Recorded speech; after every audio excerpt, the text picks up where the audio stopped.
Hi there, Josiah David Fenimore back for another video. We are in Leviticus chapter 5. We are just learning about all of the different kinds of offerings, the sin offerings and the calf offering and the turtle dove offering and the goat offering and the sheep offering. And they're all for atonement of sins. And in case, the common man, the common person sins, or if the priest sins, then they have to bring the animals to be sacrificed. So we're in Leviticus chapter 5. And if a soul sin and hear the voice of swearing, and is a witness, whether he hath seen or known of it, if he do not utter it, then he shall bear his iniquity. Or if a soul touch any unclean thing, whether it be a carcass of an unclean beast, or a carcass of an unclean cattle, or the carcass of an unclean creeping thing, and if it be hidden from him, he also shall be unclean and guilty.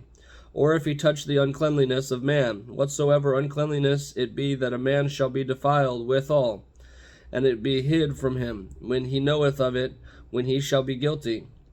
Or if a soul swear, pronouncing with his lips to do evil, or to do good, whatsoever it be that a man shall pronounce with an oath, and it be hid from him, when he knoweth of it, then he shall be guilty in one of these. And it shall be, when he shall be guilty in one of these things, that he shall confess that he hath sinned in that thing. And he shall bring his trespass offering unto the Lord for his sin which he hath sinned, a female from the flock, a lamb, or a kid of the goats, for a sin offering, and the priest shall make an atonement for him concerning his sins. And if he be not able to bring a lamb, then he shall bring for his trespasses which he hath committed 2 turtle doves, or 2 young pigeons unto the Lord, one for a sin offering, and the other for a burnt offering. And he shall bring them unto the priest, who shall offer that which is for the sin offering first, and wring off his head from his neck, but shall not divide it asunder. And he shall sprinkle of the blood of the sin offering upon the sin side of the altar, and the rest of the blood shall be wrung out at the bottom of the altar. It is a sin offering.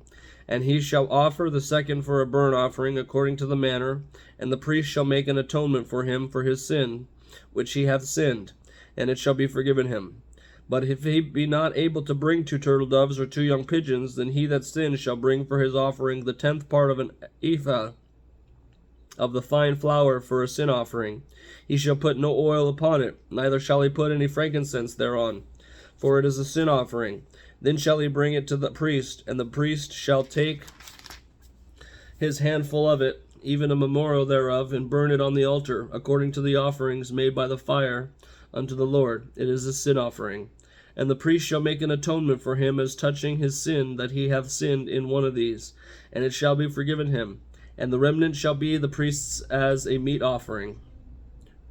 And the Lord spake unto Moses, saying, If a soul committeth a trespass, and sin through ignorance in the holy thing of the Lord, then he shall bring for his trespass unto the Lord a ram without blemish, out of the flocks with thy estimation, by shekels of silver, after the shekel of the sanctuary, for a trespass offering. And he shall make amends for the harm that he hath done in the holy thing, and shall add the 5th part thereto, and give it unto the priest, and the priest shall make an atonement for him with a ram of the trespassing offering, and it shall be forgiven him.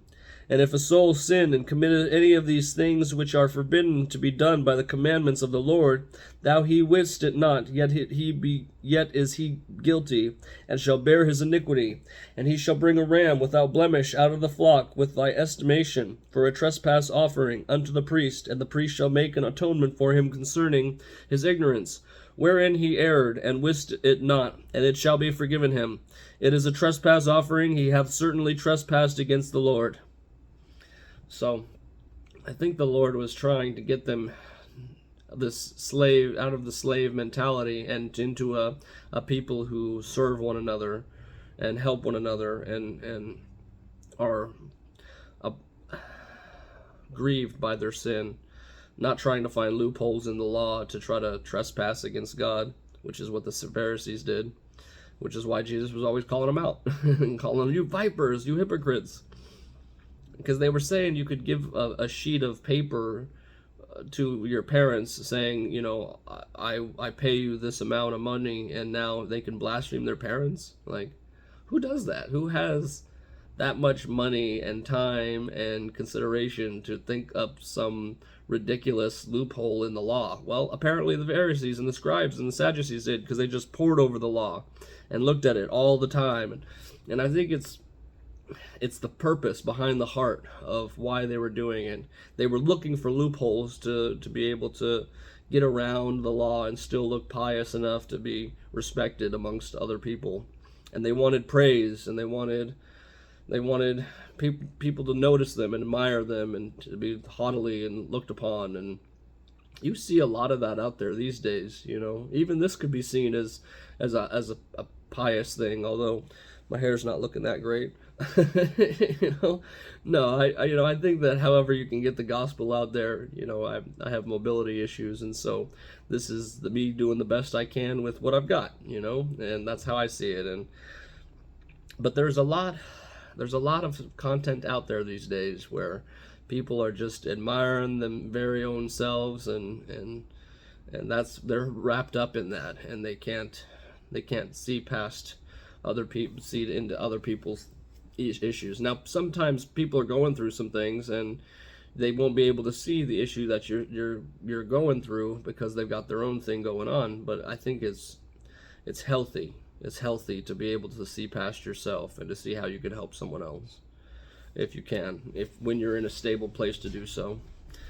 So, thank you for joining me for Leviticus chapter 5. I will see you on the next one. Peace.